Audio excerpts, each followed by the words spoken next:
بسم الله الرحمن الرحیم.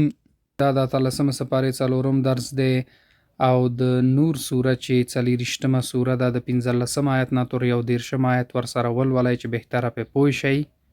اعوذ بالله من الشیطان الرجیم. اذ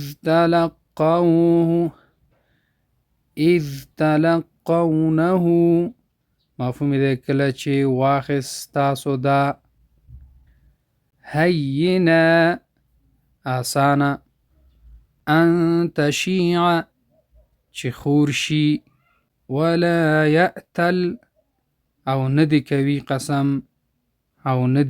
قسم دینهم جزا د هغوی حتی تستأنسو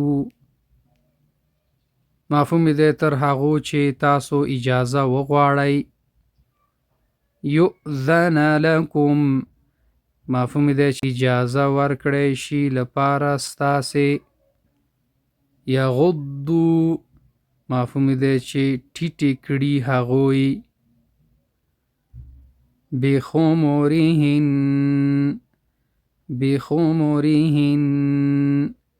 مفهوم دی چې پوړني خپل.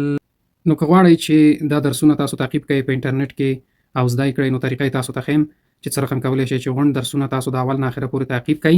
د ټولو نه مخکې باید اول یوټیوب خلاص کړئ، که موبایلي ټابلیټي یا کمپیوټري. دغسې تاسو ته به دغسې سرچ بار د یوټیوب ظاهر شي. نو دې ځای کې به تاسو دغه قسمت کې ولیکئ چې 2 ټي وي، فاصله به ورکئ ټي وي.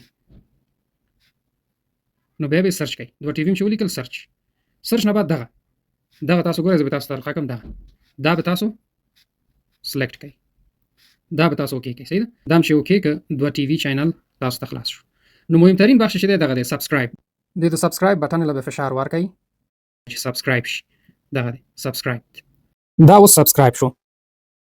بعد د دې نه چې دا سبسکرایب هم که نو دا ډېر مهم ځکه دی سبسکرایب چې تاسو ته به همیشه د دې معلومات راځي. کومه ویډیو چې د درس باره کې راځي نو تاسو ته حتما معلومات راځي چې نوې ویډیو راغلې. تاسو کولی شئ خپل درسونه تعقیب کړئ. نو دې نه بعد به موږ پلی لیست سلیکټ کړو.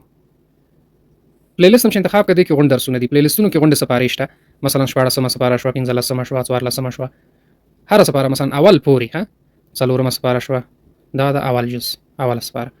نو په طور مثال مثلا 11مه سپاره به زه انتخاب کړم. اوس دې کې چې دي دا درسونه دي، مثلا هر درس چې تاسو په کاري مثلا دویم درس دی، مثال دا دویم درس دی. اعوذ بالله من الشیطان الرجیم. دا د 11مه سپارې دویم درس دی او د سورة التوبه چې 9مه. نو دغه طریقه ده چې تاسو کولی شئ چې په اسانه طریقې سره دا درسونه پیدا کړئ او ادامه ورته ورکړئ.